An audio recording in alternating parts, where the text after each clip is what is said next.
Hi, my name is Teresa Richards and I am a mindset and productivity coach for perfectionists. I'm the host of the Valued Life podcast where I help you conquer your fear of failure, stop procrastinating, and create mindful productivity systems so that you can achieve more in less time without stressing out. I'm so happy you're here. So let's jump right into the episode. In today's episode, we are going to be talking about how to organize your life in 1 week. And as a recovered anxious person, I know how it feels to wake up one day and realize my life is off track. I've spent years perfecting my organization and productivity techniques, which has enabled me to get rid of anxiety and maintain a clear and organized mind. I'm going to take you on a journey starting with getting into the right mindset, planning your goals, and then practical steps to quickly get things back on track. I'm not really going to include any complicated processes today, and we're just going to go straight to the point. So, let's jump right into getting into the right mindset for success. There is no point sitting down, wallowing in self-pity, wondering why you managed to let your life get to this point, looking around your disorganized room and never-ending to-do list, feeling hopeless and stuck. That kind of negative thinking will keep you stuck, so it's time to change your frame of mind. And I know it's easier said than done, but if you keep focusing on your negative feelings, you'll find it so much harder to move forward and become the best, most productive version of yourself. I have 3 top tips to help you get into the right mindset. So first, you need to start by having a crystal clear vision of what success looks like for you.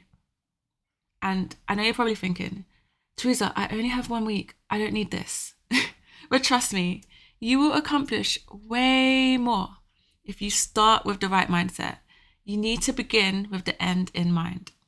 So, I want you to ask yourself the following questions and make sure you really try to visualize the outcome. Okay? So sit down, close your eyes, and ask yourself this. What does it look like to have an organized life?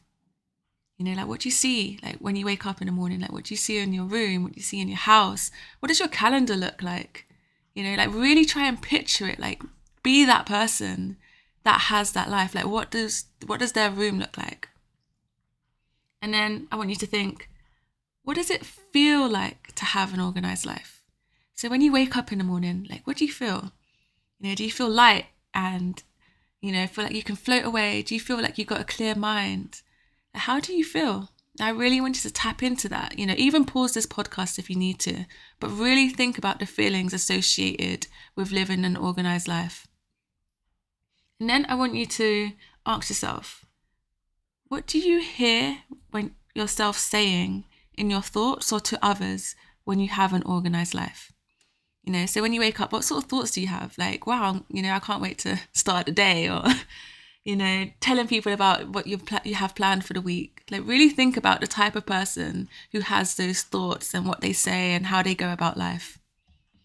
And then finally, I really want you to think about this question, really tap into it. What will having an organized life allow you to do? Who will you be? What does having that freedom of being organized allow you to do? Can you spend more time in your with your family, spend more time doing hobbies? What can you do? Really tap into it. So that's the first part of visualization. The next bit is setting intentions, okay? Making a clear intention each day helps you to get into the right mindset for success. It allows you to direct your thoughts and feelings towards a specific goal, which increases the likelihood of you. Obviously, create your own, depending on how you feel or what you want to achieve that day. So, for example, today I will be patient with myself as I tidy my room. Today, I will be intentional about decluttering my paperwork. Today, I will stay focused on my to-do list. Today, I will prioritize the most important and urgent tasks. You can even set reminders on your phone to notify you throughout the day if that helps. Final top tip for getting into the right mindset. And this one is probably the most important one. Don't let perfectionism take over. And I am so guilty of this, which is why I've added this. Write it down, highlight it, underline it. Do not let perfectionism take over.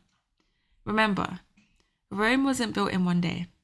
And as you work through the schedule, just try to do your best. And don't worry if you manage to tick off everything on your to-do list. The goal is that by the end of this week, you will have created an organized foundation that you can build on. You have your whole life ahead of you, and you can take baby steps every day from this point onwards to become the most organized version of yourself.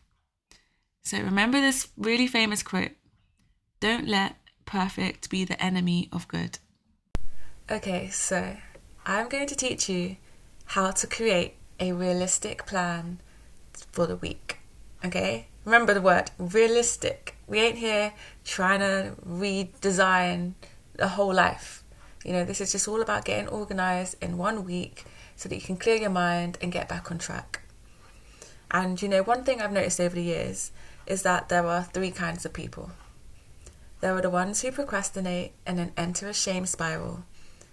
There are the ones who go all guns blazing and then burn out by the 3rd day.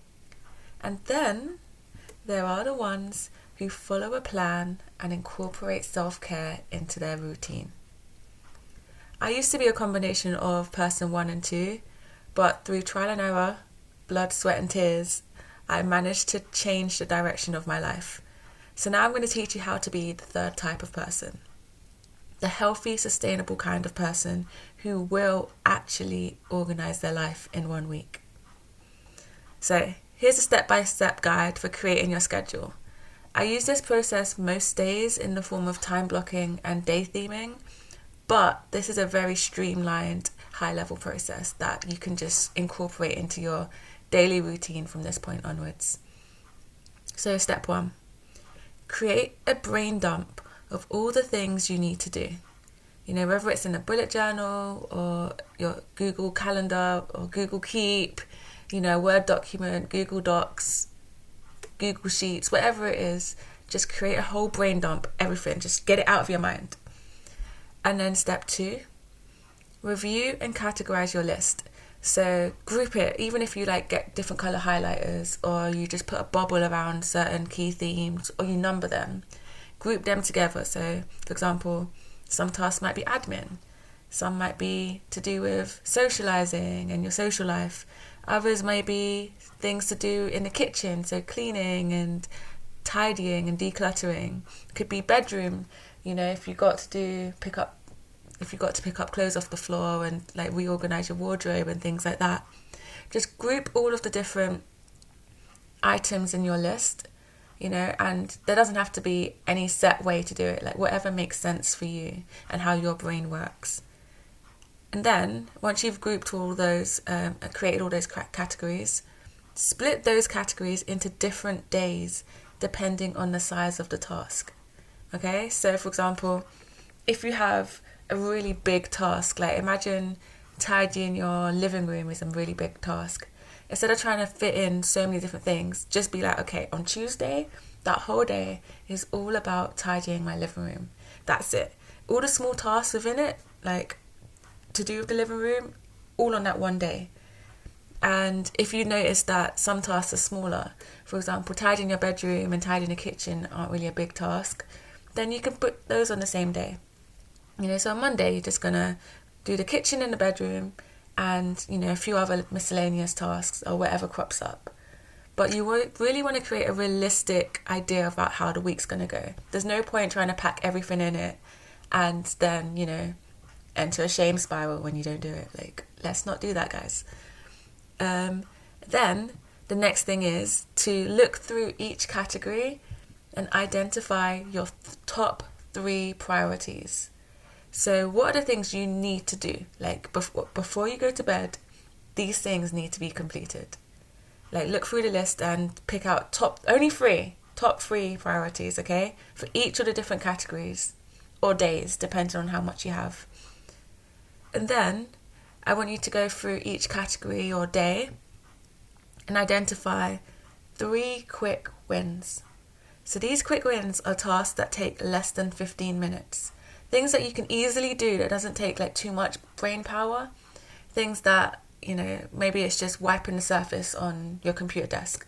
Things that really isn't too much to do, but you've been postponing it and delaying it because you just can't be bothered. So you just want to identify your quick wins for each category and day. Then the final step, which a lot of people forget, and I think is really important, is decide if any task can be delegated. Can a friend help you?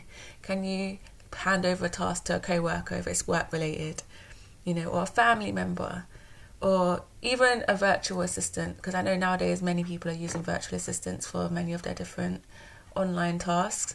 Just really think about it, because there's some things that people carry, like people are carrying burdens and I need to do this, I need to do that, when really it's not their job, and they could hand it over to someone else who knows what they're doing and will do it faster and better.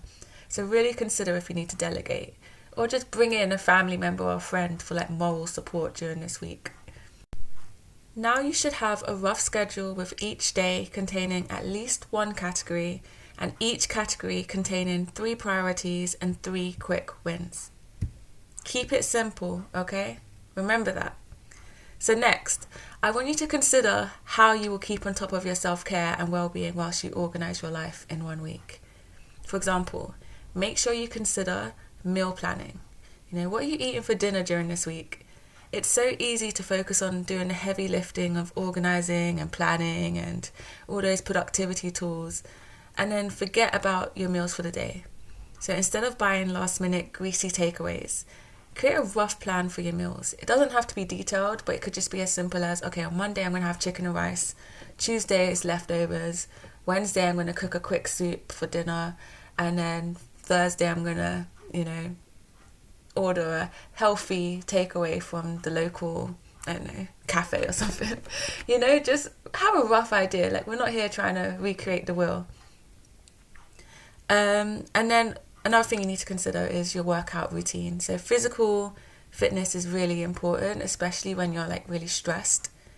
But, are you still going to go to the gym if you do go to the gym? If you have a lot on, realistically, can you go to the gym? If so, yes, make sure you incorporate it. But don't just fall off your exercise routine because you're trying to get your life back on track. Getting your life back on track involves looking after your health and well-being by going to the gym or doing some form of exercise. So don't get caught up in that trap of, I'm too busy to do this. If you can't make it to the gym, do a yoga.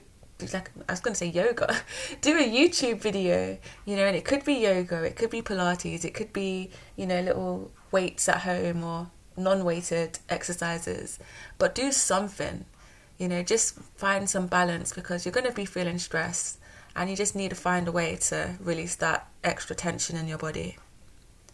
And there is no excuse. There's literally 5-minute videos on YouTube. So, you really can't use that as an excuse. I'm sorry. The next is your sleeping routine. Again, I am so guilty of this. When I get so busy and I've got so many things to do, I'm like, you know what? I'll just work through the night, I'll power through, and I'll get things done. I'm telling you this right now. It's not sustainable, okay? You get through things done, you work through the night, then the next day, then what? Your sleeping pattern's messed up. And then you're there trying to be awake at 11 a.m, falling asleep, waking up at 4 p.m, the whole day's done, feeling guilty. Let's not do that, guys. Okay? Let's not. Let's actually incorporate self-care into our productivity routine, because you'll be surprised at how much more productive you will be when you actually do that. So, keep an eye out for your sleeping routine. Make sure you're getting enough rest. Being productive doesn't mean you should be fueled. Being productive doesn't mean you should be working at 3 a.m. fueled on energy drinks. Don't be that person. Have a cut-off point and stick to it. Next, as part of your self-care, you need to drink water, okay? I'm that girl. I'm telling you, drink water. How much water have you drank today, right now? When you're listening to this podcast, how much water have you drank? Okay, enough said. So drink water, and even if you have to buy one of those big liter bottles and just sip through it throughout the day, just do that. But maintaining self-care is a must when you're starting to get everything back on track. You want to hit the ground running. And then finally, as part of self-care, I recommend stretching. I know I mentioned yoga as part of an exercise sort of thing. It doesn't have to be full-blown yoga. It could just be a few stretches at the end of the day. I just think when you're spending so much time sitting at your desk, if you're doing a lot of digital organising, or if it's physically moving things around your room and rearranging things and tidying, it's really easy to get tension in your shoulders and your back and your neck and have that linger on throughout the week. Let's not do that. Just stretch at the end of each day. Just reconnect with your body and your mind. And it just takes a lot of brain power to organize your life. So like getting you back into alignment also helps you with your sleeping routine. So, I'm out here helping you. And also, actually, I have this other top tip that I recommend is finding a motivational playlist to listen to so that you can keep upbeat during the organization process. Like right now, I am all about Beyonce. I went to the Beyonce concert earlier this year and she just blew my mind. And I've been obsessed ever since. And recently she released this song called My House. When I tell you that is my jam, if you put My House on, I will just be dancing. I'll be tidying my room with the Hoover, dancing along. I'll be wiping the windows in the beat of the music. It doesn't even feel like work. So find your motivating playlist. The thing that just gets you up. You're sitting on your bed and you're just like, oh, can't bother to do that. Oh, you know what? I could just ignore it. I don't want to do this. Find that playlist, the one that just gets you standing up on your feet. Find that playlist, and in that way your organization process will just be more manageable and more fun.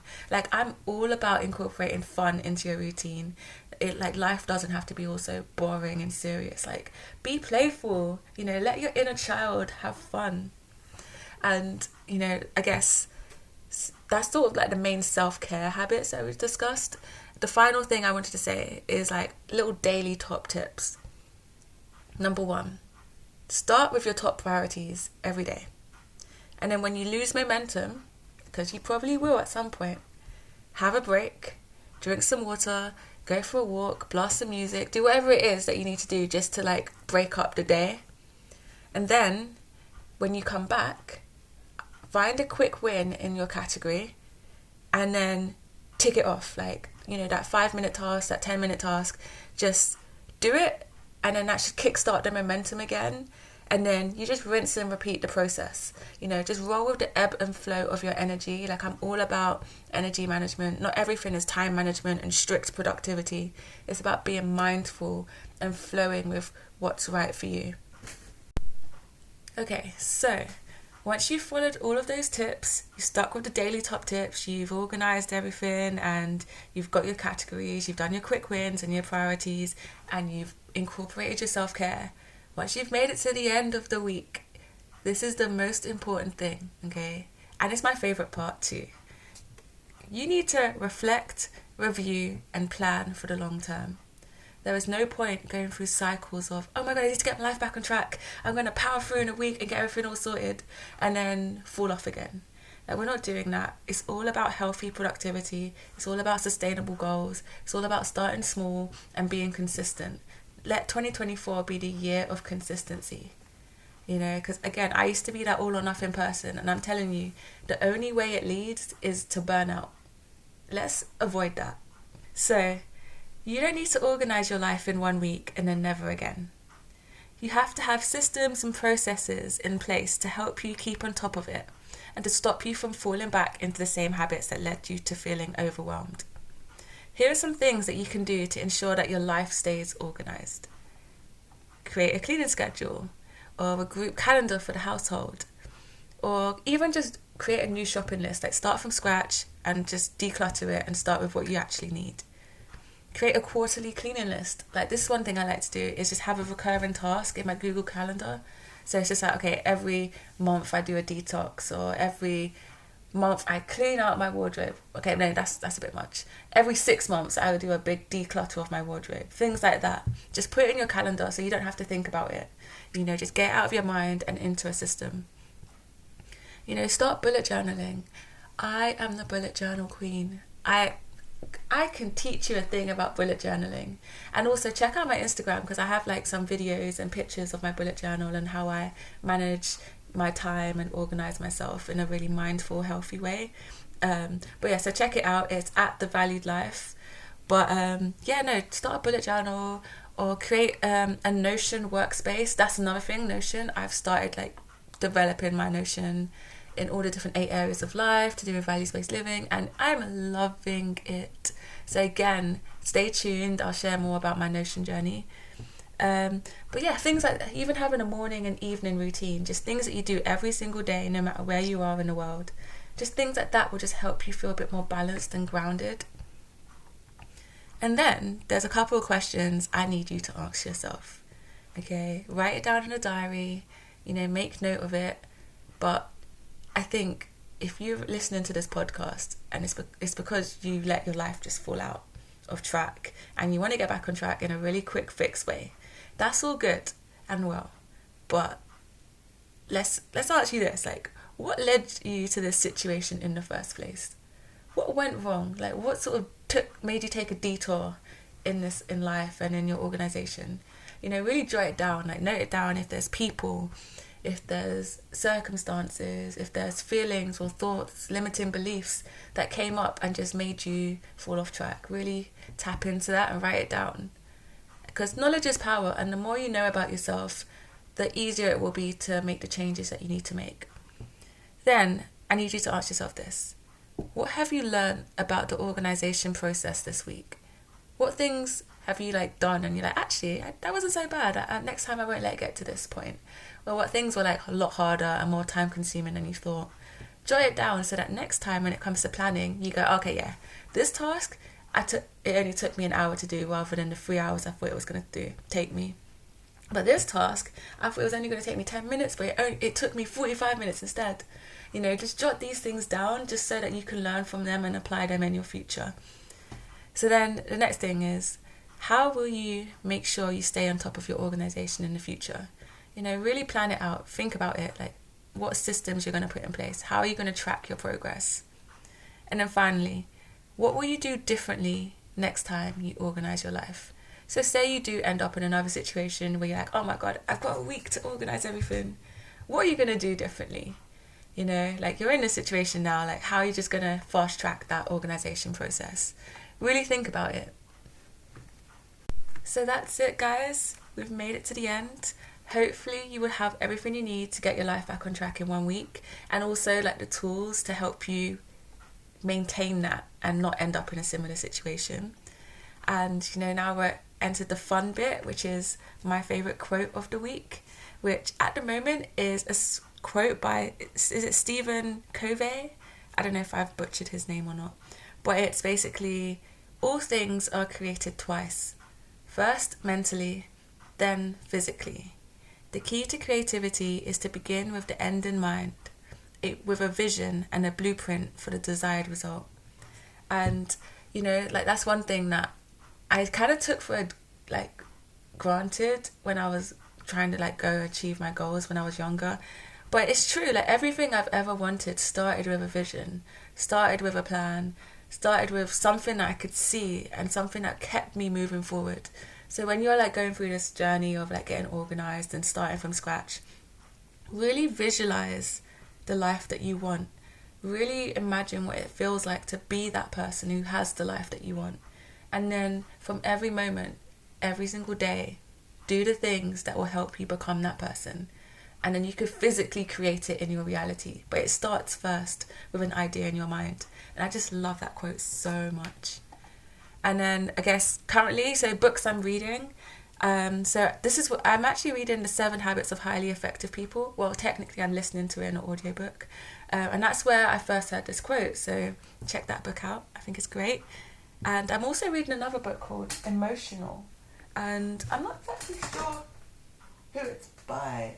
Leonard something. I'll add it in the description. But I really love this book because it talks about emotions, the science behind emotions, and why a lot of the sort of psychological theory on emotions decades ago was wrong, because people used to say, oh, it was the emotional mind and the rational mind, and everyone used to highly praise the rational mind and really say the emotional mind was letting us down, when in reality we need both.